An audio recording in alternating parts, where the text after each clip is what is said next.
नमस्कार दोस्तों, आप देख रहे हैं HW न्यूज और मेरा नाम है सोनू कनौजिया। मुसलमानों के खिलाफ नफरत फैलाने वाली नफरती शर्मा को आज सुप्रीम कोर्ट की तरफ से बड़ा झटका लगा है। सुप्रीम कोर्ट ने नुपुर शर्मा को पूरे देश से टेलीविजन पर आकर माफी मांगने के लिए कहा है। सुप्रीम कोर्ट में खुद नुपुर शर्मा ने याचिका दायर की थी, लेकिन उसे नहीं पता था कि उसकी याचिका उसके ऊपर ही उल्टी पड़ जाएगी। सुप्रीम कोर्ट में जो याचिका दायर की गई थी नुपुर शर्मा के खिलाफ, उसके अंदर नुपुर शर्मा ने यह कहा था कि उनके खिलाफ जो पूरे देश में मामले दर्ज है उन्हें क्लब करके दिल्ली में रखना चाहिए। लेकिन जैसे ही इस पूरे मामले को लेकर सुनवाई शुरू हुई, कोर्ट में जो जज बैठे हुए थे उन जजों ने नुपुर शर्मा के जो बयान हैं उनके एक एक धागे खोलने शुरू कर दिए और सीधे सीधे ये बता दिया कि इस वक्त देश में जो नफरत फैली हुई है और जो उदयपुर में हुआ है उसके लिए सिर्फ और सिर्फ जिम्मेदार नुपुर शर्मा का बयान है। और इसी के साथ कोर्ट ने नुपुर शर्मा को यह कह दिया है कि नुपुर शर्मा को देश के सामने आना चाहिए, टेलीविजन पर माफी मांगनी चाहिए। नुपुर शर्मा की अगर बात करें तो प्रॉफेट मोहम्मद को लेकर उन्होंने विवादित टिप्पणी की थी और इस टिप्पणी के बाद लगातार नुपुर शर्मा की गिरफ्तारी की मांग हो रही थी, लेकिन नुपुर शर्मा कहाँ है ये किसी को भी नहीं पता है। दिल्ली पुलिस ने भी नुपुर शर्मा के खिलाफ मामला दर्ज किया है, मुंबई पुलिस ने भी मामला दर्ज किया है, महाराष्ट्र पुलिस ने मामला दर्ज किया है, कोलकाता में 10 एफआईआर नुपुर शर्मा के खिलाफ दर्ज है। और मुंबई पुलिस की अगर बात करें, मुंबई पुलिस तो खुद इस वक्त दिल्ली में बैठी हुई है और नुपुर शर्मा की लगातार तलाशी कर रही है, लेकिन नुपुर शर्मा कहाँ है ये किसी को नहीं पता है। कोर्ट की अगर बात करें तो कोर्ट ने अपने आदेश में ये कहा है कि नुपुर शर्मा ने जो बयान दिया है वो बयान कहीं ना कहीं एक सस्ती लोकप्रियता, भड़काने वाली राजनीति और लोगों के अंदर नफरत फैलाने के लिए दिया गया था। इसके अलावा उन्होंने ये भी कहा कि ऐसे लोग, नुपुर शर्मा जैसे लोग जो हैं वो कभी भी धार्मिक नहीं होते हैं, उनका काम सिर्फ और सिर्फ किसी के धर्म की इज्जत उतारना है, इसके अलावा इनका काम कुछ और नहीं है। इसके अलावा टीवी चैनल जिस पर ये शो चल रहा था उसके मंशा पर भी सवाल उठाए गए।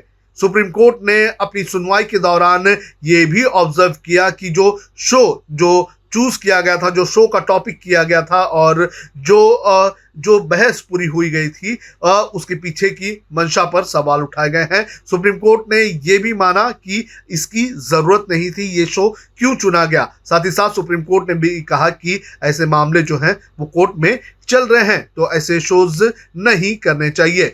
सुप्रीम कोर्ट ने दिल्ली पुलिस को भी आड़े हाथ लिया है और ये कहा है कि दिल्ली पुलिस ने अभी तक क्या किया है। सुप्रीम कोर्ट ने यह भी कहा कि आप हमारा मुंह मत खुलवाइए।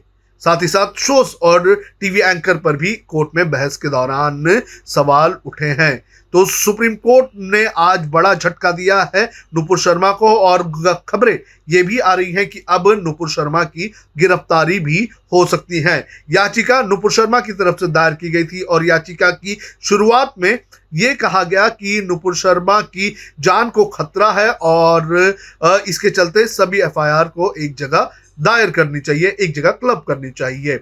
और इसके बाद सुप्रीम कोर्ट ने यह कहा कि आपको किस तरह का खतरा, आप खुद देश के लिए खतरा बन चुकी हैं। जो उदयपुर में हुआ और देश में जो इस वक्त हुआ है उसके लिए कहीं ना कहीं आप ही जिम्मेदार हैं, आपके बयान जिम्मेदार हैं।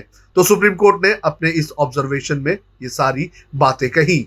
सुप्रीम कोर्ट में जो बहसबाजी हुई आज उसमें क्या कहा गया ये मैं आपको बता देता हूं, बड़े शॉर्ट में बताता हूं। सबसे पहले नुपुर शर्मा के वकील ने कहा कि नुपुर शर्मा जांच में शामिल होना चाहती है, वो कहीं नहीं भाग रही है। इस पर सुप्रीम कोर्ट ने कहा कि क्या आपके लिए रेड कारपेट होना चाहिए? जब आप किसी के खिलाफ शिकायत करती हैं तो उस व्यक्ति को अरेस्ट किया जाता है, आपके दबदबे की वजह से कोई भी आपको छूने की हिम्मत नहीं करता है।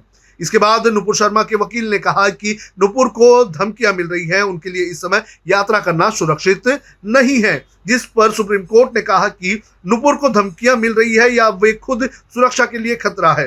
देश में जो कुछ हो रहा है उसके लिए जिम्मेदार नुपुर शर्मा है।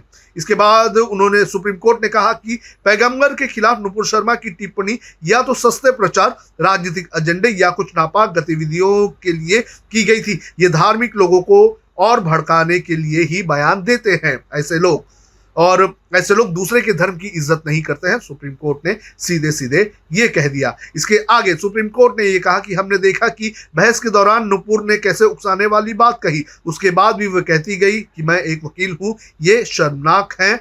नुपुर को पूरे देश से माफी मांगनी चाहिए। इसके बाद सुप्रीम कोर्ट ने यह भी कहा कि ये याचिका आपके घमंड को दिखाती है। आप लोअर कोर्ट की जगह सीधे सुप्रीम कोर्ट पहुंच गई है। देश भर में मैजिस्ट्रेट आपके लिए छोटे हैं। तो इस तरह से सवाल सुप्रीम कोर्ट ने नुपुर शर्मा के ऊपर उठाए हैं।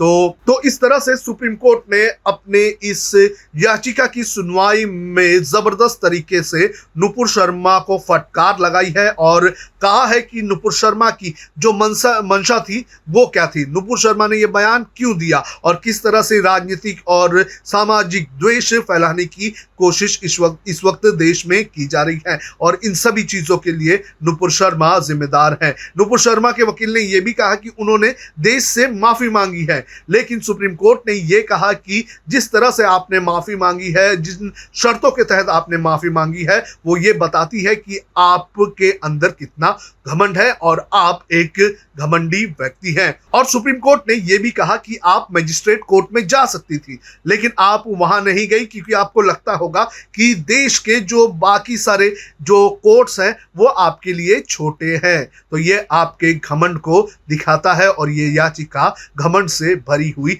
याचिका है। तो इस पर सुप्रीम कोर्ट ने आज जमकर नुपुर शर्मा पर पलटवार किया है और साथ ही साथ नुपुर शर्मा को एक घमंडी व्यक्ति बताया है। नुपुर शर्मा के अलावा दिल्ली पुलिस और नुपुर शर्मा की पार्टी पर भी सुप्रीम कोर्ट ने सवाल उठाए हैं और साथ ही सुप्रीम कोर्ट ने उस टेलीविजन शो के ऊपर भी सवाल उठाए हैं।